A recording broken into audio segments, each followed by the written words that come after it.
Hello, everybody. My name is Myers Corp Cosplay, and this is my podcast. How are you all doing tonight? So happy to be here. Well, I'm here, but I'm not here. See, this episode has been taped a couple weeks beforehand because I'm still on vacation, but I didn't want to leave you guys without an episode because I love you guys. Now, you're also probably thinking, what does this have to do with nerddom? Because that's what this podcast is about. Well, not much. But the thing is that I didn't want to use another nerd topic that I think would get incredible discussions from everybody and just kind of keep it to myself and not know what you guys think, because that's part of this podcast. I love hearing you guys in the chat telling me what you like, what you don't like, your thoughts on everything. So I didn't want to use a second topic and not have you guys involved. So this is a topic that, if you've known me since probably I became an adult, you know that I have some pretty crazy stories. And if you read the thumbnail and saw the description, you can kind of guess what's happening here. This episode is all about my time working my first real job at Tim Hortons. Now, a lot of people would probably say, dude, it's Tim's, like you're giving coffee and stuff. Why is this such a big thing? Well, the first one is, let's talk about where I live. I live in Hamilton, Ontario, which has a stigma. The first time I worked at Tim Hortons, I worked on Barton Street, which has a stigma. The second time and the longer time I worked at Tim Hortons, I worked downtown Hamilton, which has a stigma. And I got to tell you, it lived up to that stigma.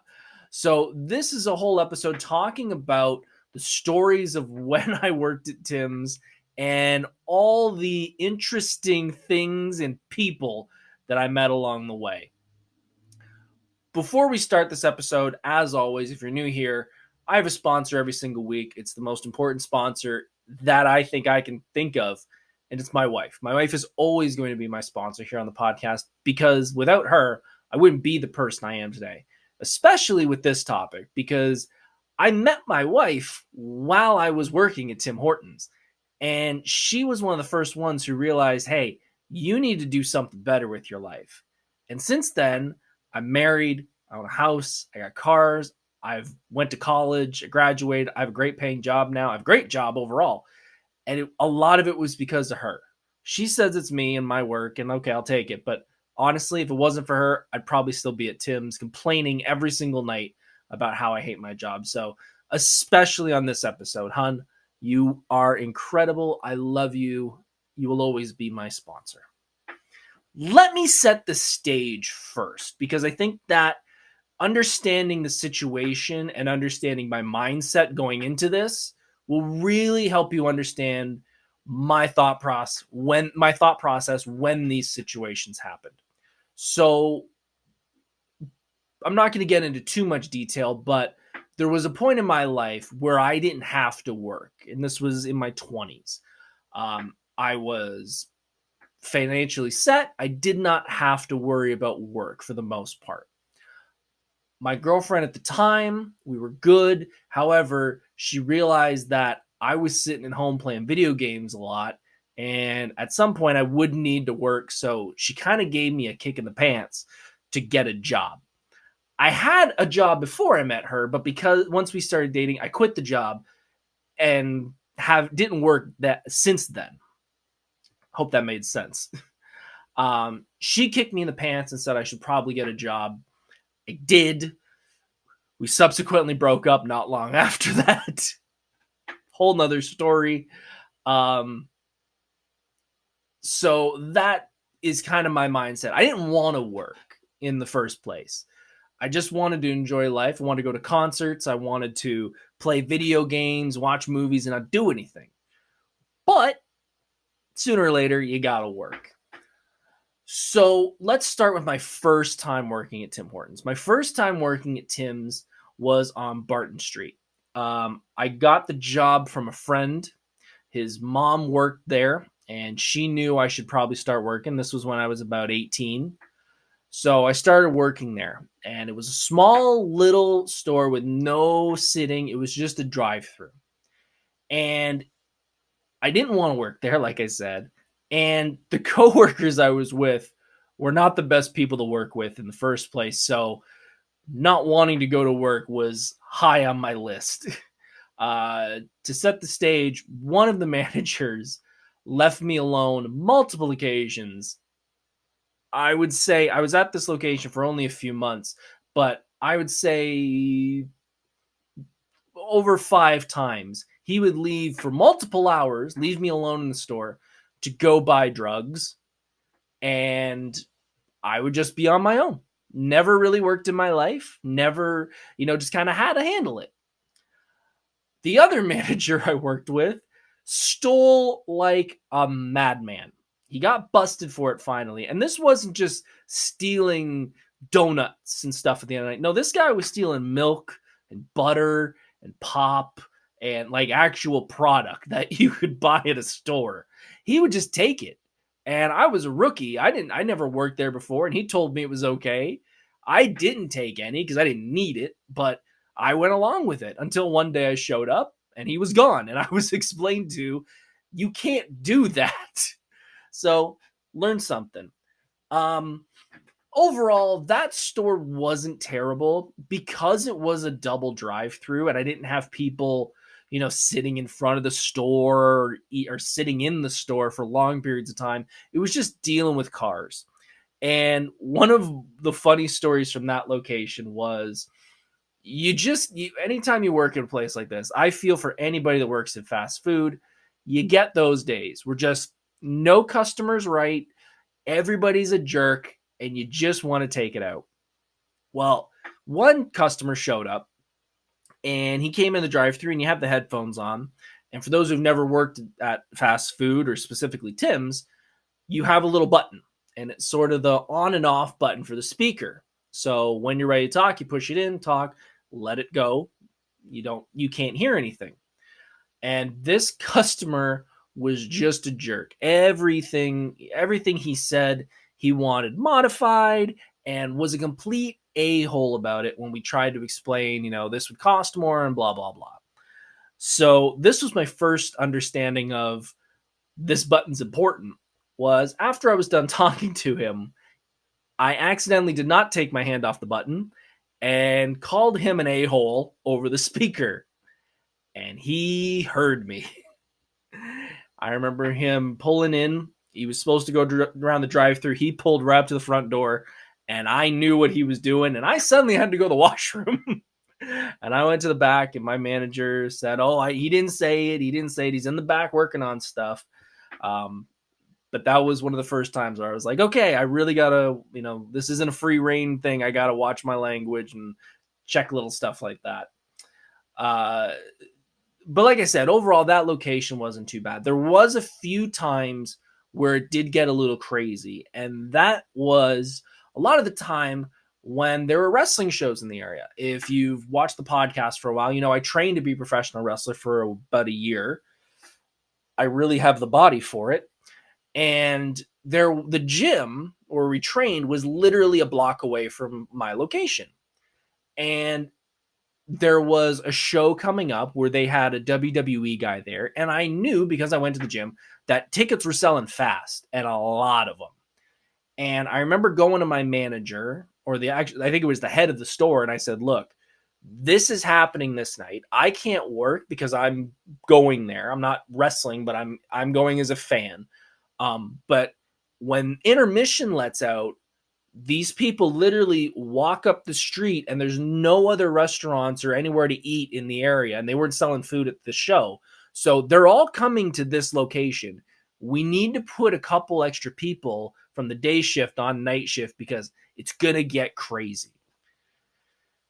And she didn't believe me. She went, it's a wrestling show. It can only fit so much. There's not going to be a problem. Okie dokie.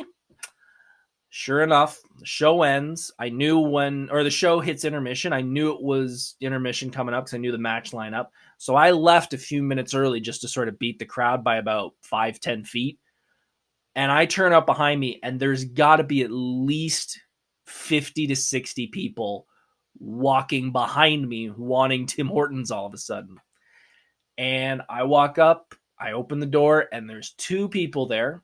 One was my one manager, and one was a rookie who was probably been working for a week. And I could see the terror in her eyes of, we've got cars lined up for the drive-thru, and now 50 people want counter food. So I felt bad. I felt this is going to take forever. You're not ready for this. The people are going to get frustrated, and I'm going to have a lot of angry people at this wrestling show, and I want them to all be happy, and I want my friends at the time, my staff members, to get, not be overwhelmed as well. So I did something that I thought was a good thing. I swung my butt up on the counter, and I started taking orders and taking money and putting it in the cash. And as everyone's doing it, my manager, who again was not the greatest manager, said, "Thank you, greatly appreciate it." We got everything done as well as we could. Left, finished the show. The next day I had a work shift. I showed up, the store manager's there, and cussed me out. "You're not on shift. You shouldn't be helping. La, la, la, la, la." And at this point, I'm 18, 19, so I think my shit doesn't stink. And I basically looked at her and called her an idiot for not listening to me when I told her this was going to happen. And she did not like that. Nothing happened. I wasn't written up or anything. I guess she kind of went, "You're a kid, so you're kind of an idiot," which I was. But we did not get along very well after that. Thankfully, as I mentioned earlier, I was not at this location much longer. I put in my resignation, and what happened, it was the second last shift. I was, super excited that the next day was going to be my last shift. We closed up, headed out. Next day, came in, and it was about 3:00 because I always worked the afternoon shift. That's the other thing. I always worked afternoons. Walked in, and my store manager's there. And I figured it's my last shift. She's happy. She's going to say goodbye. She pulls me into the office. And I said, "Okay, what's up?" And she said, "You left the registers in the tills last night. So the compartments that have the money, we left them in the till instead of putting them in the safe like we were supposed to." She goes off on me, says I could have cost the store thousands of dollars. Blah, blah, blah, blah, blah, blah, blah. And I said, "Look, sorry, I was excited. It's my last shift, blah, blah, blah." She hands me a piece of paper, and it's a write-up. And she says, "I need you to fill this out. I need you to sign it to say that you're being warned that your job is on the line. And this is a written write-up." And I looked her dead in the eye and I said, "This is my last shift." And she said, "Yes, but we need the documentation because in case you come back to this location to work again, we have it on record that this happened." And I looked her dead in the eye and I said, "I'm never coming back to this location though." And she said, "Still, we have to do it. We have to do it." And I flat out refused. I said, "I'm not going to sign it because it's stupid. It's stupid for me to to sign anything when if you want to fire me, you just saved me 8 hours." Like, that's all it was. I would have lost 8 hours in pay if she fired me. She didn't because she knew she didn't have anybody else to finish the shift. But yeah, that was the end of that store. And I was glad I was gone. And I believed in my heart that I would never step foot behind a counter of a Tim Hortons ever again. 2 years later, I'm back looking for a job at another location, but I am back looking for another job because, as I said at the beginning, my girlfriend at the time wanted me to start working, and subsequently what happened. So she had a relative that was working at this Tim Hortons. It was downtown Hamilton. And I said, as always, I would love to work the afternoon shift. The afternoon shift was 3:30 or 3 o'clock to 12 o'clock. Perfectly. Wait, 3, 12, 8, yeah, 2:30, 3. What's 12 minus 8? 2, 2:30, whatever. I worked till midnight. That's the main thing. I worked till midnight. And I knew the relative who was interviewing me, and she said, I know you. I know you're a good worker. I know you're a good guy. Don't worry. We're going to get you a job. Great. So, what's it like here? She goes, it's great. Owner's great. Staff's great. You got nothing to worry about. It'll be a walk in the park. You won't even think you're working. Great. I love the sound of that. Started working there. It was great. Loved it.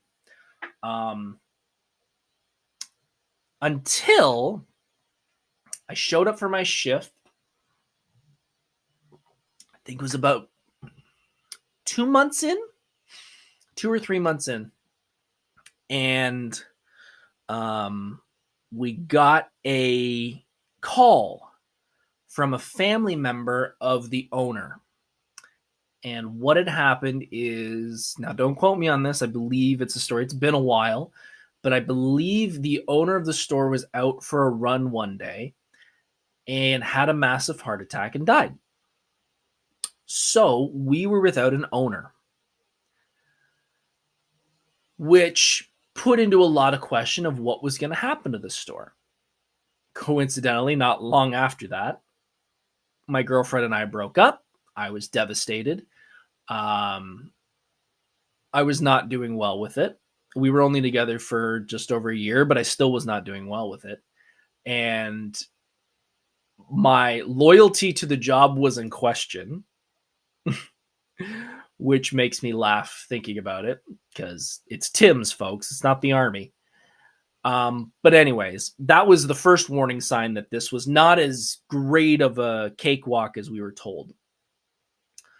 So when we got the call about everything, it was really about the heart attack and our owner passing away. We were unsure of what was going to happen.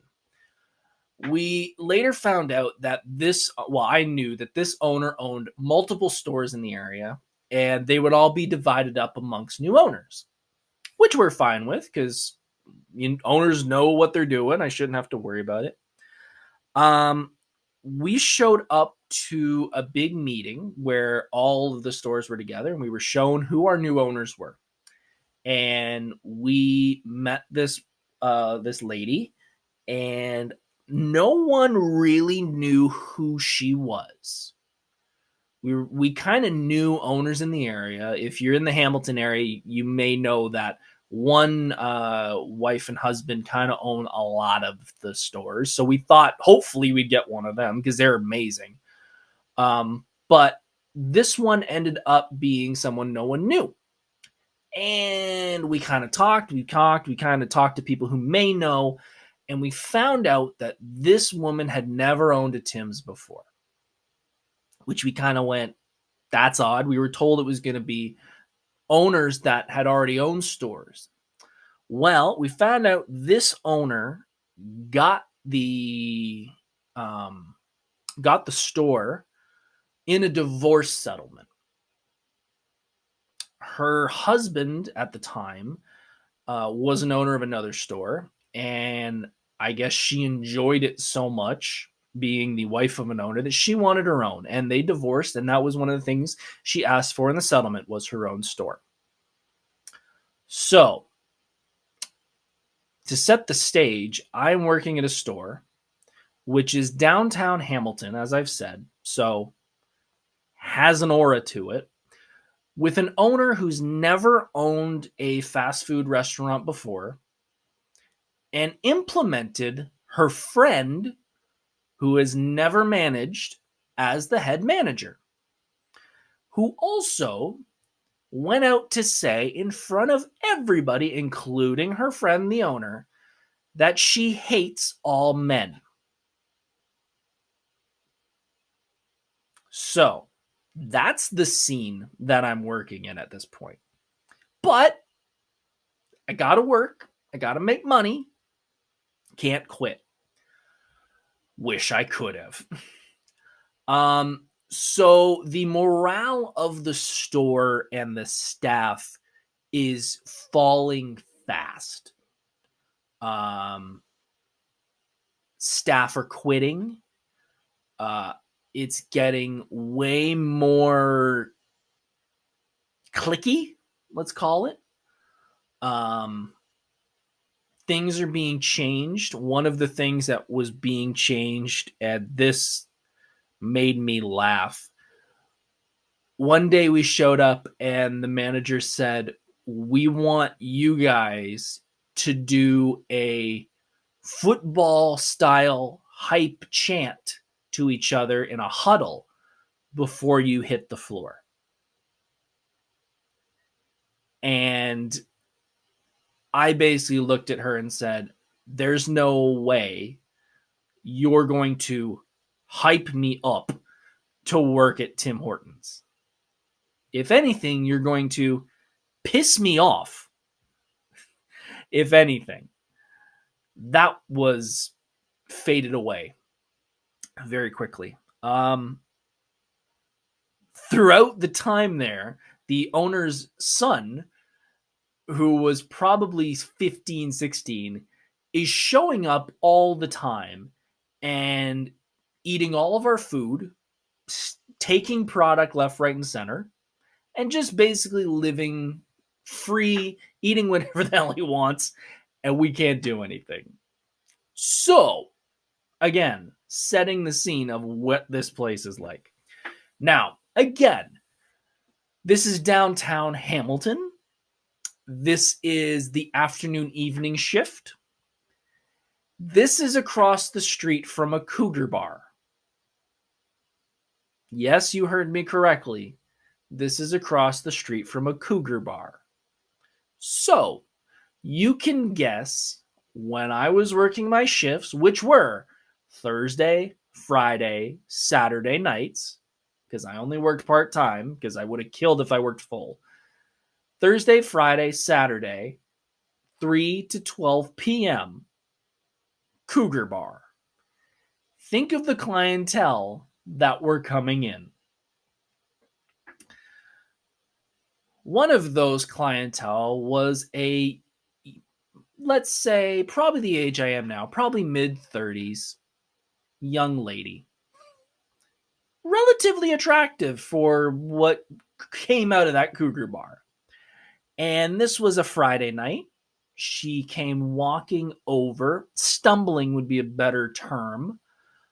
We'd never seen her before. She came into the store and she proceeded to explain to us that she had lost her son to parental custody. She had lost parental custody of her son.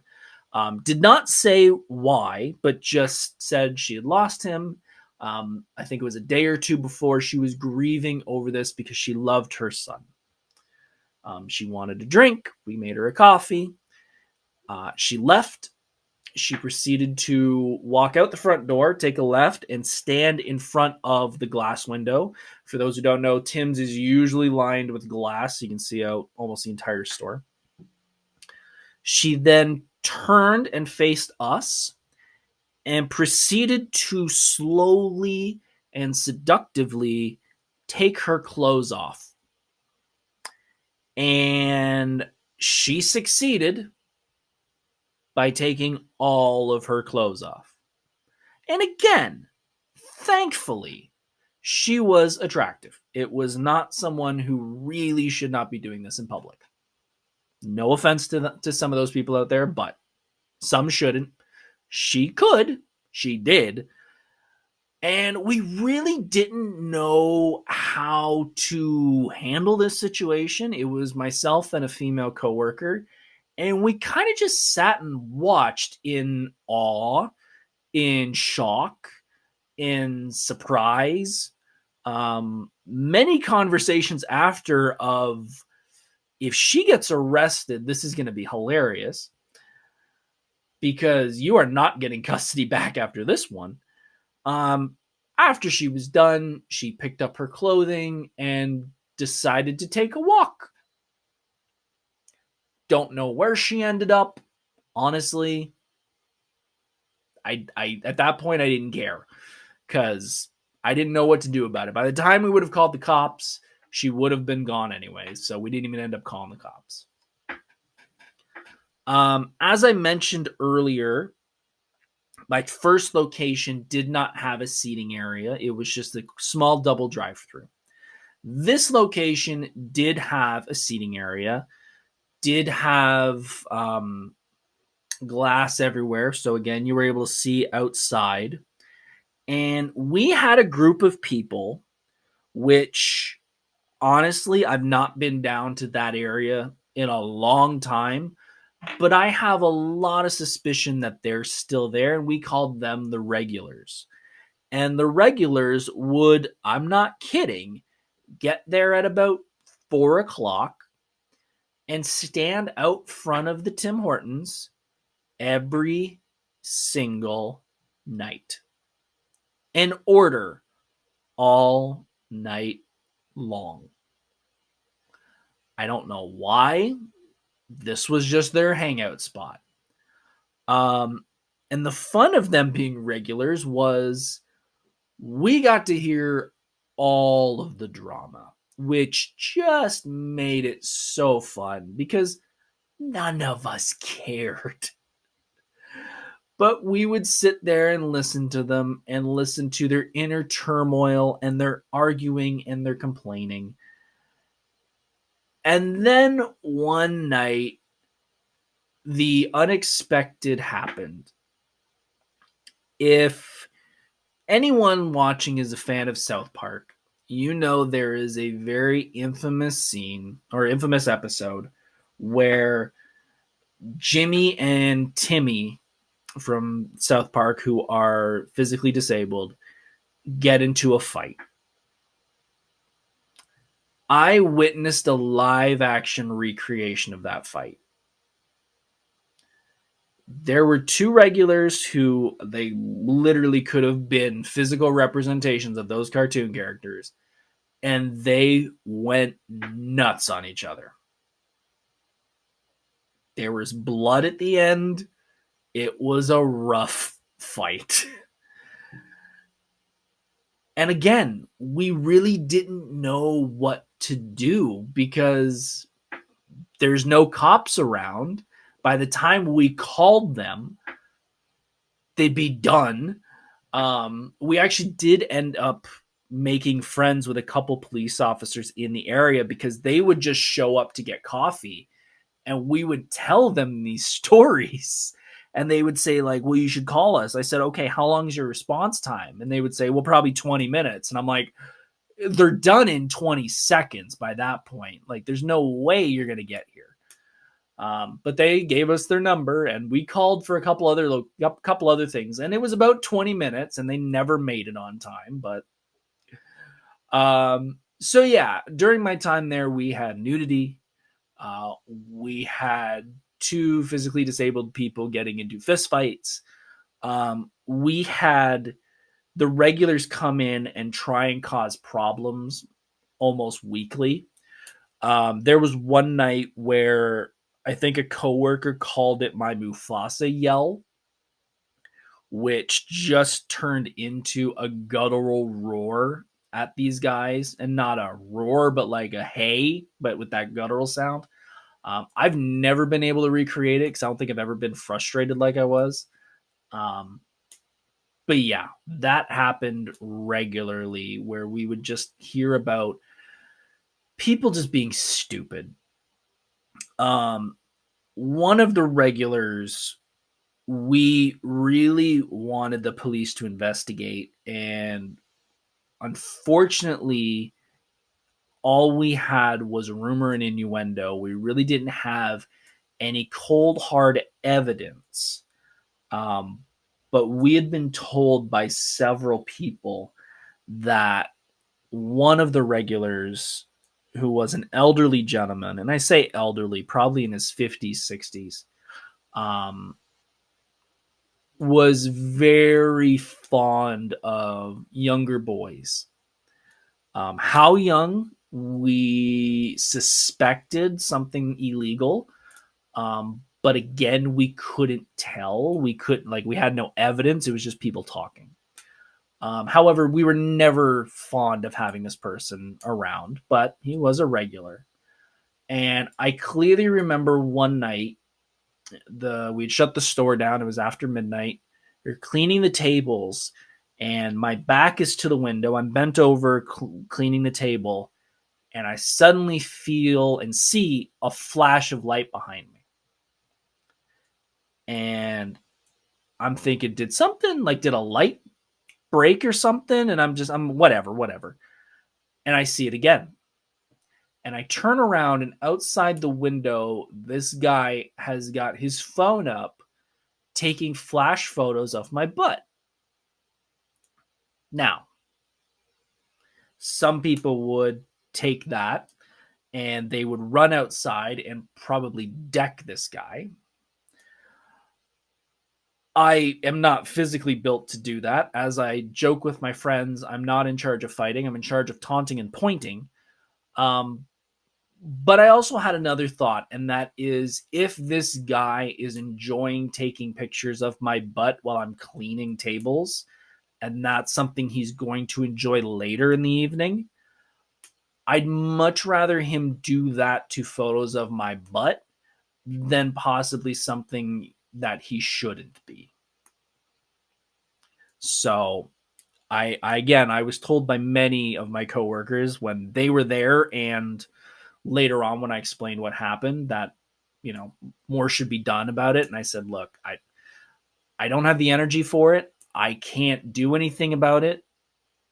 Like, if he's going to just take photos of me, like, I can tell the cops, but they can't kick him off the property because he'll just delete the photos and just say it never happened. So, that was some of the people that definitely came into the restaurant. As the thumbnail says, there was definitely sex and drugs involved.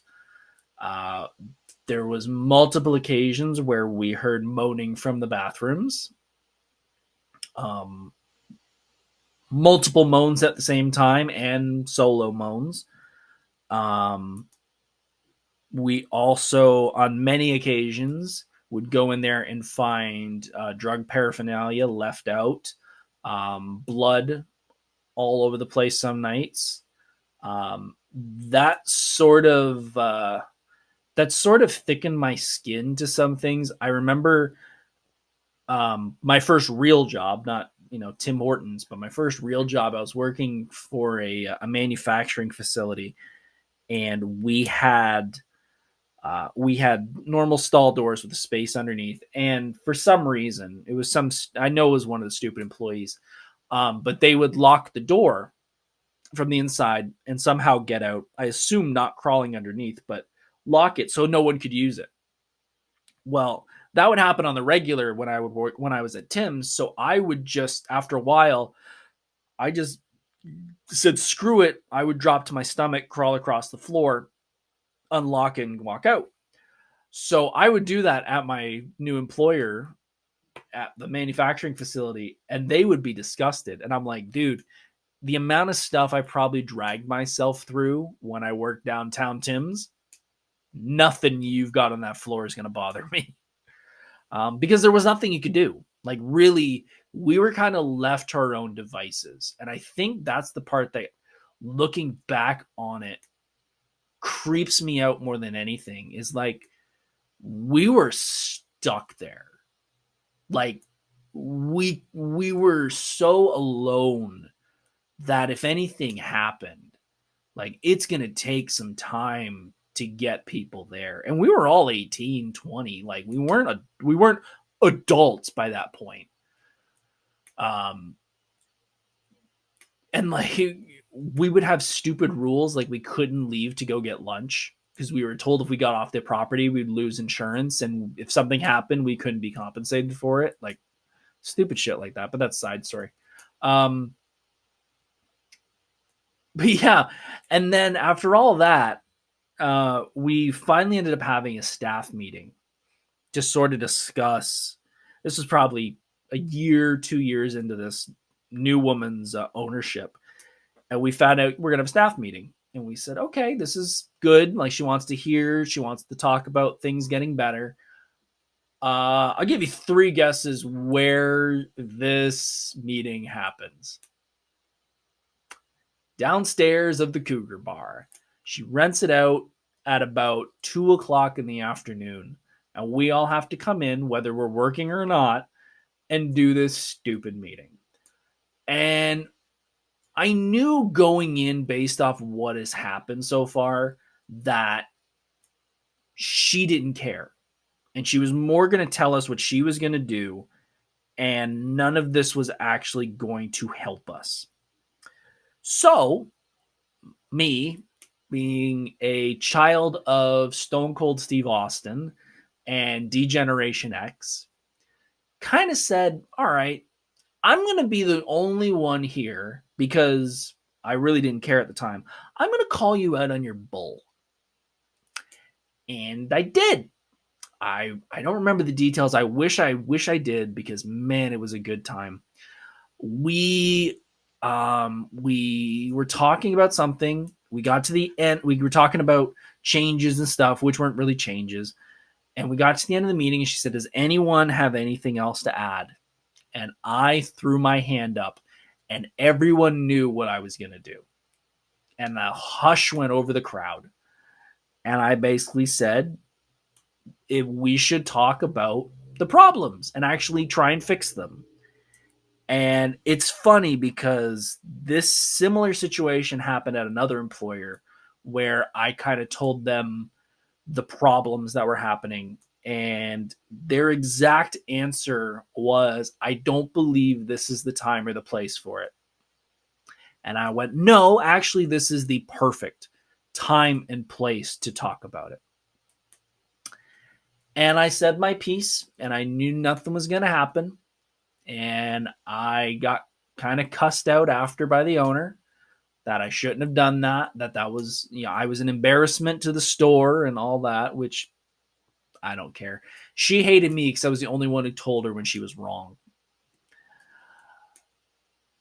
And we kind of just had that relationship for the next little while. And the similar things, the regulars, and that was kind of the big things. It's just regulars causing problems on a daily basis.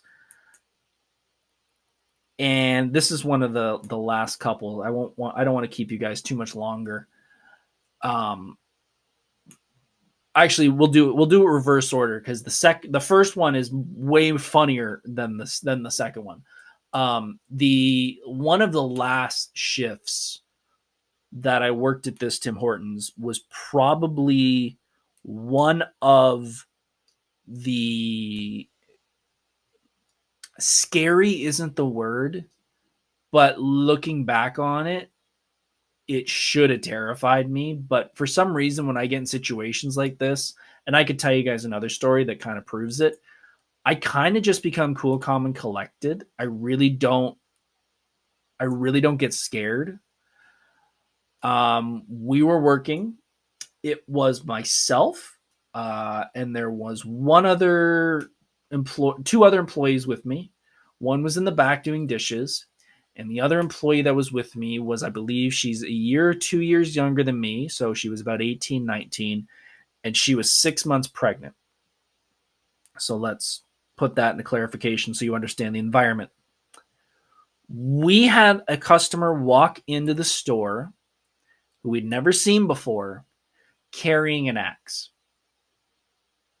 Now, I'm not supervisor, I'm not manager, I'm just an employee. The 6 months pregnant individual is the one who's the supervisor. Now, I could have left it with her, but I would have felt bad putting her in that position, because I don't know what this guy wants. So I take the lead, and I talk to him. I said, hey, how are you? What can I do for you? And he says, I'm looking for, we'll call him Johnny. And I said, oh, Johnny. John, I said, I don't know a Johnny. He goes, yeah, he looks like this. And I said, yeah, it doesn't ring a bell. I don't think I know a Johnny. And as this is happening, coworker who's in the back comes around the corner and goes sort of through. We have sort of like a saloon door that sort of blocks the back from the front, and she kind of sees it, and she kind of freezes. And I just put my hand down next to my hand was by my side, and I just did this, which I hope she understands of call someone now. And I just kind of do that by my side. And I just keep talking to the guy. I'm like, hey, I don't know who Johnny is. Like, is he a regular? Like, does he come here often? Trying to keep this guy here talking to me so he doesn't find Johnny. And we just kept talking and talking. And I said, hey, do you want me to do you want a coffee? It's on me. Don't worry about it.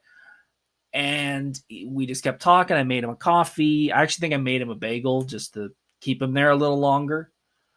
And he got tired. And he just said, I'm going to go find Johnny. And I said, all right. I said, if I see Johnny, I'll let him know you're looking for him.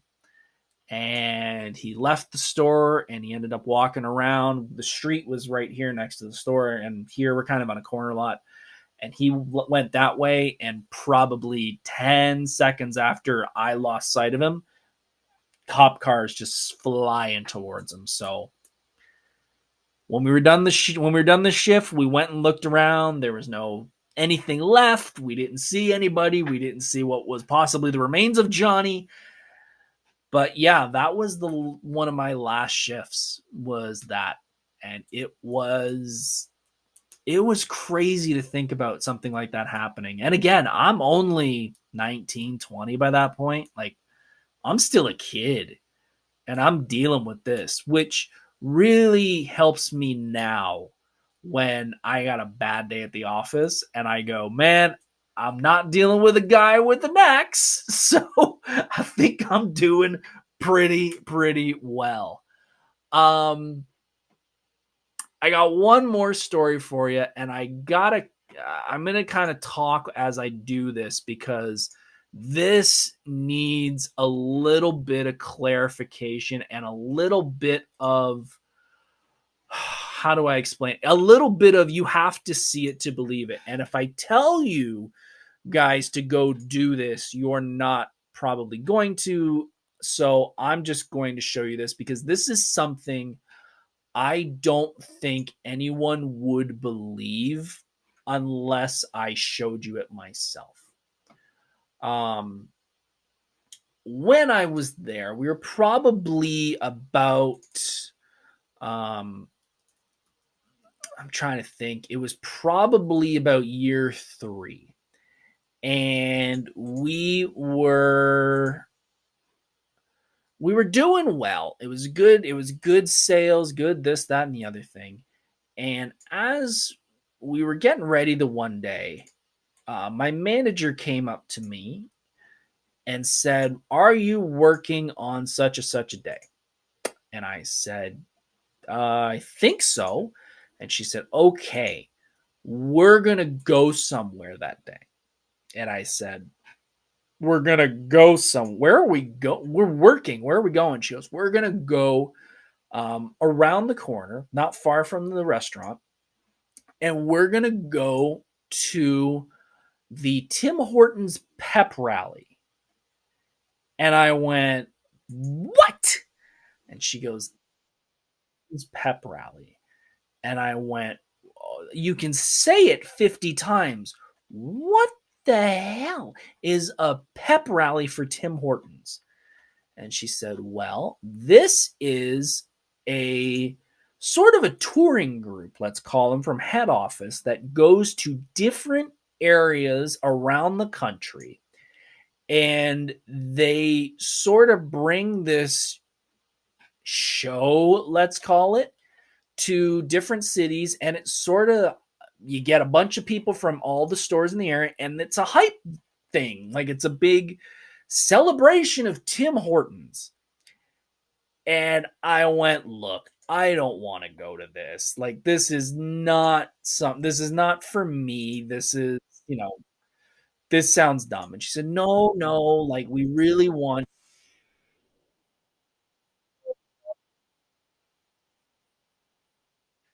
And we went back and forth, we went back and forth. And finally I said, fine, I'll go because why not? It's a day off. I don't have to be in the office or I don't have to be at the register. We'll do that instead. And she goes, okay, great. I can't wait. I can't wait. So the day finally arrives, and I said, do I need to wear anything or anything? She goes, nope, nope, just show up and we're going to go over there. And this was at Hamilton Place. So we are walking towards the venue and we see a lot of people. And I mean a lot of people. And I'm like, really? Like we're going to okay, we're going to do this. And we slowly walk into Hamilton Place. And as we're walking in, I hear this, and I hope this works. If it doesn't work, I apologize. I'm doing this live. Forgive me. But I hear this. Apologies again for the audio. It's from like how many years ago? 13 years ago, so give me a break.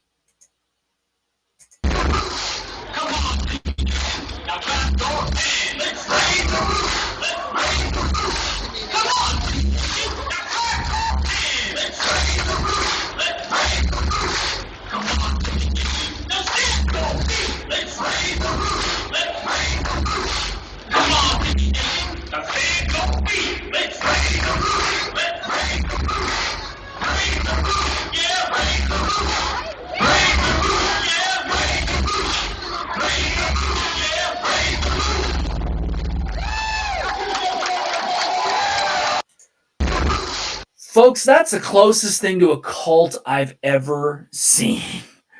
I could not believe this. These were hundreds of people jumping and going crazy over Tim Hortons. And I'm just like, I'm so glad I'm here because I need to capture this and I need to go out and tell people that this exists. Since then, I've never heard of it ever happening again. I've seen no footage of it. This is my Sasquatch.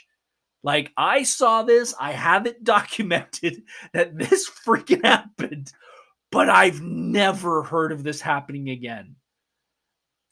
Like, I gotta show you one more. Like again, I hope this works. I've never done a share like this, so I hope the audio and everything works. But like, this is insane. Our exceptional guest service.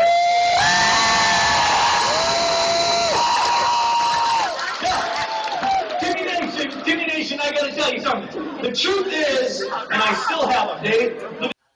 By the way, the guy who's hosting this, and let me give some context to what you're watching right now. That big opening was that guy jumping around singing or chanting, and then he goes into situations that show excellent customer service. And this guy has got the giant pompadour hairpiece and a Guy Fieri flame dress shirt on. And I think he's wearing shorts. And he is the corniest motivational speaker I've ever seen.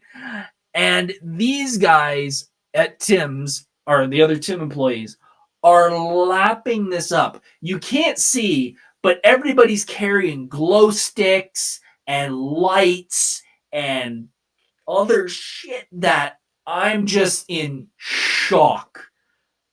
That I swear to you, I'm the only one sitting in that crowd. Even my coworkers are in it, and I'm going like, I'm the crazy one because I don't understand what's happening. Look at the goosebumps on my arms. I'm standing backstage and I'm watching all of you dancing, jumping around, smiling, and you doing this, whatever that was. It's okay, I'll let you have a pass. And I am backstage doing this. Everybody back there, I'm like, this is great. This is so. And they're like, go ahead. And I'm like, this is so. One stage member is looking at my hair just going, he's the only guy not wearing a wig. And I'm like, no, this is real. And so is Tim Hortons. Exceptional guest service in this room.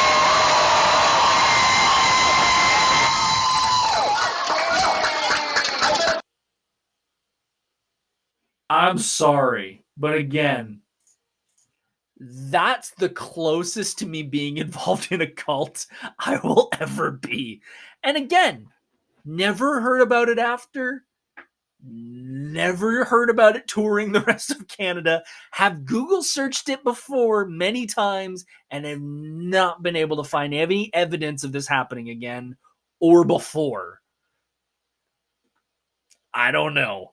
But that was the craziest moment of my entire time at Tim's, with the nudity, with, I didn't even tell you, there was a time, before I go, I got to tell you this one. It's heartbreaking, but it's heartbreaking. We were working a shift and a couple with their son came into the restaurant and decided this was the time and the place to discuss and sign divorce papers. I am absolutely speechless at that moment. The wife is being the biggest a-hole of the week. She is calling him every word in the book in front of the kid, to the point where our baker came out and took the kid into the back to make donuts because you could see how upset and uncomfortable this kid was. They ended up taking the kid back, left with the mom. The mom leaves before the dad does, not long, like a couple seconds. As the dad is walking out of the store, the wife is reversing and almost runs him over. And this was not a mistake. This was an intentional, I'm going to hit you with the car. After that happened, the dad is in the middle of the parking lot, bawling his eyes out. It was one of the most heartbreaking things I've ever seen. I don't know what happened. I don't know if this guy deserved divorce and all that. Either way, I don't think I've seen a guy cry as much as that guy did. And I cry all the time. But yeah, sorry that that's one of the last stories we talk about as a downer. But I've just another one that was like, I can't believe I'm dealing with this as a 20-year-old. Honestly, it was probably one of the worst jobs I've ever had, but it also taught me a lot. It taught me that I can't sit here and complain about little tiny things when there are people working jobs like that and don't have an option to go elsewhere. We made great tips, which was amazing. It was probably one of the best parts about the job, because there was usually only 2 or 3 of us working per night. We were able to split everything in half or thirds, which was amazing, because usually in the daytime you've got 10 people on a shift. So, $1 tip turns into 10 cents. The staff was great that I worked with. I think we maybe only had one bad employee during our afternoon night shift. They're all great people. I don't know if any of them are still there anymore. The last day was really sad. I did feel really sad leaving them. That was one of the first. That was the first time where I felt like I needed to stay because of them, and I felt like I was abandoning them. If anybody ever feels that way about a job, please don't. You can't think about how the others are dealing with the situation. You need to deal with your own situation because you go to bed with yourself at the end of the day. You can't stay at a crappy job just to make someone else feel better. It took me a couple jobs to realize that, but it's the truth. It was a sad day on the last day saying goodbye to everybody, but it was probably the first step in me becoming the person I am now. I would not be the same. I would not be this person in any way, physical, mental, spiritual, whatever you want to call it, if it wasn't for leaving there. That was the first, like, I finally have moved on and tried something new and became a better person because of it. And as I said at the beginning, my wife played a big role in that. That's it. I hope that was entertaining. I hope you guys enjoyed that episode. If you didn't, I completely understand. It wasn't the typical nerdy topic that we usually talk about, but like I said, I want to save my nerdy topics for when I'm here, when I'm live on this podcast, so you guys can interact. But this is a topic I've always said I wanted to write a book about it. I've attempted many times, but I thought, why not do a podcast episode? And if you guys like it, hit the like button, comment, tell me your thoughts, and I don't know. Maybe I'll write a book about this one day. But either way, I hope you enjoyed this. Like I said, leave a like, leave a comment. Next week I'll be back live for the podcast. And I'm not 100% what the episode is going to be, but we're definitely going to be live next week on Monday Night Nerd. Have yourself a good night, and I will see you all soon. I love you all. Have a good night. Hey, thanks for watching Monday Night Nerd. If you enjoyed this content, please hit the subscribe button, like this content, and follow on social media for even more nerdy fun. See you soon.